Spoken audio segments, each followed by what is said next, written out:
क्या उनकी ये सीमाएं हैं। जिंदगी बहुत कठोर है वहां पर। सवेरे 3 बजे से शुरू होकर शाम को 9 बजे खत्म हो जाए और 5 दिन बैल की तरह से खटना पड़े आपको अपनी जिंदगी में, कहीं भी फ्री स्पेस ना हो।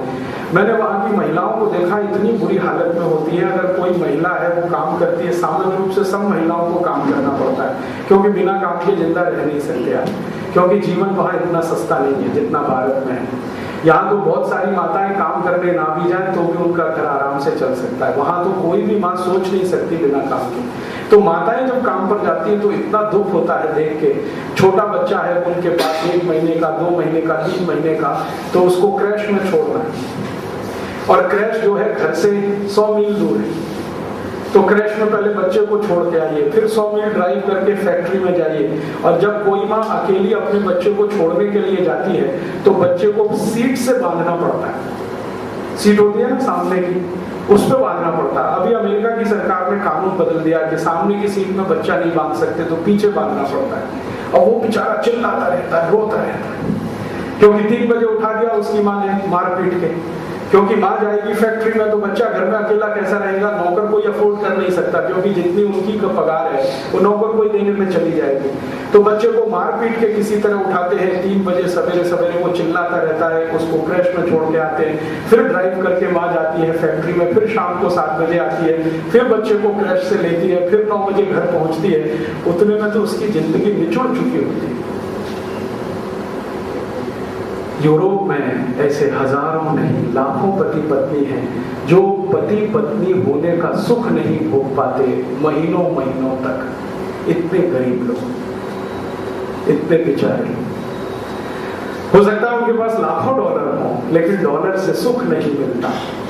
सुविधाएं मिल सकती है तो उनकी जिंदगी कुछ खास सीमाओं में बंधी हुई है। और उन सभी देशों का एक ही जैसा है कि सब जगह सब कुछ होता नहीं है। तो जहां जो कुछ होता है वहां से इकट्ठा करो और एक ही जगह कहीं सेंट्रलाइज सिस्टम हो तो वहां से डिस्ट्रीब्यूशन हो। तो ये जो शॉपिंग मॉल्स हैं ये इस मजबूरी की उपज है। अमेरिकन इकोनॉमी में, यूरोपियन इकोनॉमी में, चूंकि हर चीज हर जगह होती नहीं है, जीवन चलाने के लिए चाहिए तो सब कुछ, लेकिन होता तो कुछ भी नहीं है। तो उनको हर जगह जहां से भी कुछ मिले वो इकट्ठा करो, सेंट्रलाइज उसको रखो, ताकि लोग आकर उसे खरीद कर ले जा सकें और अपनी जिंदगी चला सकें।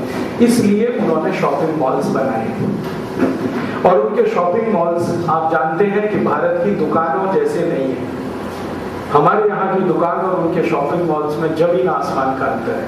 उनके यहाँ के शॉपिंग मॉल में मोटर कार से लेकर सुई और धागे तक एक ही जगह मिलेगा, क्योंकि ना मिले तो उनकी जिंदगी नहीं चलेगी। एक ही जगह मिलना उनके लिए आवश्यक है, नहीं मिलेगी तो जिंदगी नहीं चलेगी। तो उनके सारे शॉपिंग मॉल्स होंगे सेंट्रलाइज्ड। और सेंट्रलाइज शॉपिंग मॉल्स रखने हैं तो उनके लिए सेंट्रलाइजेशन बहुत आवश्यक है। तो उनके लिए बड़ी कंपनियां जरूरी हैं और बड़ी कंपनियों के लिए बड़ा पूंजी निवेश जरूरी है। तो उनके यहाँ एक शॉपिंग मॉल खोलना हो तो 2-5 लाख डॉलर से कम का किस हिसाब किताब नहीं हो सकता। 50 लाख डॉलर का हिसाब किताब है, हो सकता है 1 लाख करोड़ डॉलर में वो खोले। तो इसलिए वहां की बड़ी बड़ी कंपनियां हैं जो शॉपिंग मॉल चलाती है। छोटी कंपनी तो अमेरिका और यूरोप में एग्जिस्ट नहीं कर सकती। तो मान लीजिए एक कंपनी है वॉलमार्ट, उनके अमेरिका में हजारों शॉपिंग मॉल्स हैं, क्योंकि बहुत सेंट्रलाइज कंपनी है। वॉलमार्ट का 1 साल का टोटल सेल भारत सरकार के बजट से 2 गुना ज्यादा है। भारत सरकार का 1 साल का बजट 5.5 लाख करोड़ का है, वॉलमार्ट का 1 साल का सेल 11 लाख करोड़ रुपए का है। वॉलमार्ट के टक्कर की एक दूसरी कंपनी है यूरोप की जिसका नाम है केयरफोर, CARREFOUR, केयरफोर। इनकी बहुत बड़ी सीरीज है पूरे यूरोप में। वॉलमार्ट की बहुत बड़ी सीरीज है पूरे यूरोप, अमेरिका और कनाडा में। तो उनके बहुत सारे सब कुछ काम सेंट्रलाइजेशन पर आधारित है। ये बात जो है समझने की है। सेंट्रलाइजेशन में कोई काम सस्ते में नहीं हो सकता, उसमें बहुत हैवी इन्वेस्टमेंट चाहिए। तो बहुत बड़े इन्वेस्टमेंट पर बहुत बड़े शॉपिंग मॉल्स और बहुत सेंट्रलाइज तरीके से वो चलाते हैं, क्योंकि उनकी मजबूरी है। और वो मजबूरी है कि भगवान ने, प्रकृति ने उनको हर जगह कुछ भी नहीं दिया। कुछ जगह कुछ होता है, कुछ जगह कुछ होता है। हर जगह की चीजें एक जगह इकट्ठी करके ही वो डिस्ट्रीब्यूट कर सकते हैं। ये है उनकी मजबूरी। अब भारत की बात करें, भारत में शॉपिंग मॉल्स क्यों चाहिए? इस देश की सबसे बड़ी विशेषता है कि यहाँ सब कुछ सब जगह होता है। मैंने आपको कहा भारत में 35 राज्य हैं, हर राज्य में गेहूं होता है, चावल होता है, चना होता है, मटर होती है, दाल होती है। हर राज्य में केला होता है, हर राज्य में गन्ना होता है, संतरा होता है, हर राज्य में मूंगफली होती है। आपको जीवन में जो भी चीजें आवश्यक हैं, जो आप घर में मसाले इस्तेमाल करते हैं, लगभग 108 मसाले हमारे जीवन में रोज काम आते हैं। हल्दी है, धनिया है, मेथी है, जीरा है, आदि आदि। इनमें से 50% हर जगह होते हैं। हल्दी तो अब लगभग हर समय हिंदुस्तान में कहीं भी हो जाती है। तो जब सब कुछ सब जगह होता है तो हमको सेंट्रलाइजेशन की जरूरत क्या है? हम भारत में 7,32,000 गांव की बात करते हैं। 7,32,000 में किसी भी छोटे से छोटे गांव में चले जाइए, जीवन जिंदा रखने के लिए आपको जो कुछ चाहिए वो उस गांव में मिल जाएगा। तो भारत में चूंकि हर गांव में सब कुछ होता है, इसलिए यहाँ डिसेंट्रलाइजेशन है। डिसेंट्रलाइजेशन वही होता है जहां सब कुछ होता है। सेंट्रलाइजेशन वहां करना पड़ता है जहां कुछ नहीं होता। तो यूरोप और अमेरिका में कुछ नहीं होता तो वो सेंट्रलाइज सिस्टम में काम करते हैं। हमारे यहाँ सब कुछ सब जगह होता है तो हम डिसेंट्रलाइज इकोनॉमी को चलाते हैं। अब ये जो डिसेंट्रलाइज इकोनॉमी भारत में चल रही है पिछले सैकड़ों साल से, हजारों साल से, समय समय पर इसको तोड़ने की कोशिश की गई। सबसे ज्यादा कोशिश की इसको तोड़ने की अंग्रेजों ने। अंग्रेजों ने डिसेंट्रलाइज इंडियन इकोनॉमी को सेंट्रलाइज करने की पूरी कोशिश की, लेकिन 250 साल के बाद भी वो कामयाब नहीं हुए। 250 साल उन्होंने कोशिश की, फिर भी कामयाब नहीं हुए। अंग्रेजों से पहले थोड़ी यही कोशिश की पुर्तगालियों ने, लेकिन वो भी कामयाब नहीं हुई। थोड़ी देर यही कोशिश की फ्रांसीसियों ने, वो भी कामयाब नहीं हुए। और ये अंग्रेज, फ्रांसीसी और पुर्तगालियों से थोड़े दिन पहले ये कोशिश की इस्लाम को मानने वाले उन सब विदेशी शासकों ने जो भारत से बाहर के थे, भारत की भूमि पर लूट मार करने आए थे। वो चाहे अहमद शाह अब्दाली हो, चाहे तैमूर लंग हो, चाहे नादिर शाह हो, चाहे इल्तुतमिश हो, चाहे महमूद गजनवी हो, चाहे बाबर हो, ये सब जो विदेशी शासक आए, उन्होंने भी यही कोशिश की कि हिंदुस्तान का जो डिसेंट्रलाइज कैरेक्टर है इसको तोड़ मोड़ के एक सेंट्रलाइज बना देना। लेकिन वो 600 साल में भी कामयाब नहीं हुए।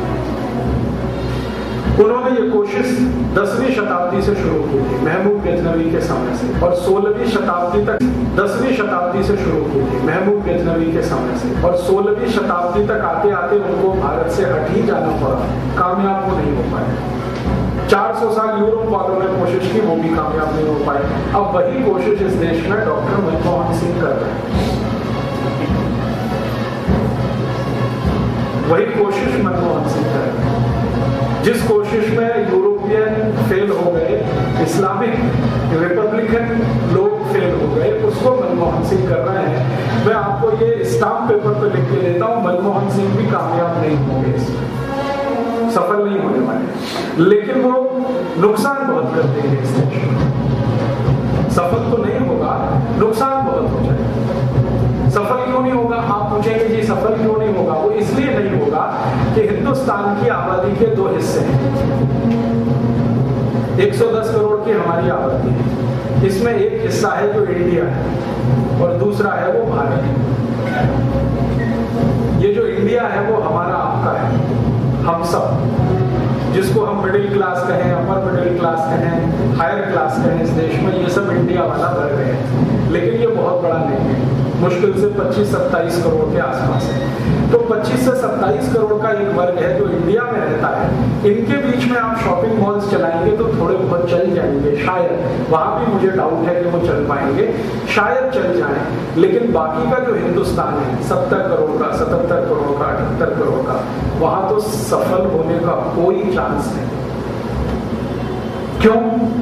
हर आदमी जो वहां रह रहा है वो अपने ऊपर स्वावलंबी है, उसके पास सब कुछ है जो उसकी जरूरत का है। उसको गेहूं चाहिए, गेहूं पैदा कर लेता है। आटा बनाना है तो घर में वो पत्थर की चक्की है, उसको घुमा के आटा बना लेता है। उसको कोई मशीन भी नहीं चाहिए आटा बनाने की, बिजली आए ना आए उसके ठेके में, वो तो अपनी चक्की चला के गेहूं का आटा बना लेता है। बाजरी का बनाना है तो भी चला लेता है, जवी का बनाना है तो चला लेता है। उसको चटनी बनानी है तो मैगी का इंतजार नहीं करता, वो अपना सिलबट्टा लिया, टमाटर पीस लिया, ताजा चटनी तैयार हो गई। उसको अगर कुछ खाना है तो तुरंत।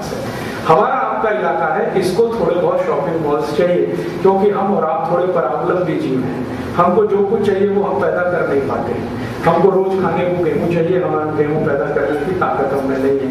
दाल चाहिए, नहीं है हमारी ताकत, सब्जियां चाहिए, नहीं है हमारी ताकत, कॉफी पीते हैं लेकिन कॉफी पैदा नहीं कर सकते, चाय पीते हैं लेकिन चाय पैदा करना हमको मालूम नहीं है, हमको वो टेक्नोलॉजी नहीं आती, हमारे पास वो नॉलेज बेस नहीं है कि जो कुछ हम खाते पीते हैं वो हम पैदा कर सकें। हम परजीवी लोग हैं, पैरासाइट हैं, खासकर पढ़े लिखे और इंटेलेक्चुअल क्लास के लोग तो सभी पैरासाइट हैं। वो निर्भर हैं ऐसे लोगों पर कि वो कुछ कृपा कर दें आपके ऊपर पैदा करके देने की, तो ठीक है, नहीं तो कल को वो ये कह दें कि हम बेचेंगे ही नहीं गेहूं हमारा, तो आप क्या कर लेंगे?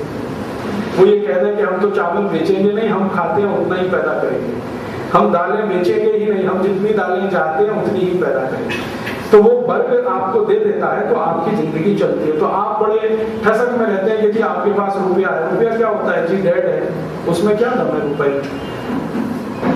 रुपए से उसकी गनीमत है कि वो आपको कुछ दे दे रहा है, वरना वो रियल वैल्यू क्या है रुपए की? कुछ नहीं, वो तो मरी हुई चीज है, कागज का एक नोट है। रिजर्व बैंक ऑफ इंडिया के गवर्नर ने उस पर कुछ घोषणा कर रखी है कि मैं 100 रुपए देने का वचन देता हूं, अगर वो घोषणा कल वापस हो जाए तो वो तो कुछ दम नहीं रखता।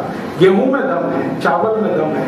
गेहूं पैदा करने वाला जानता है कि मैं ये गेहूं से कुछ भी खरीद लूंगा, जिसके पास चावल है वो गेहूं ले लेगा और उसको चावल दे देगा, लेकिन आपके पास तो न गेहूं है न चावल है, खाली कागज का टुकड़ा है।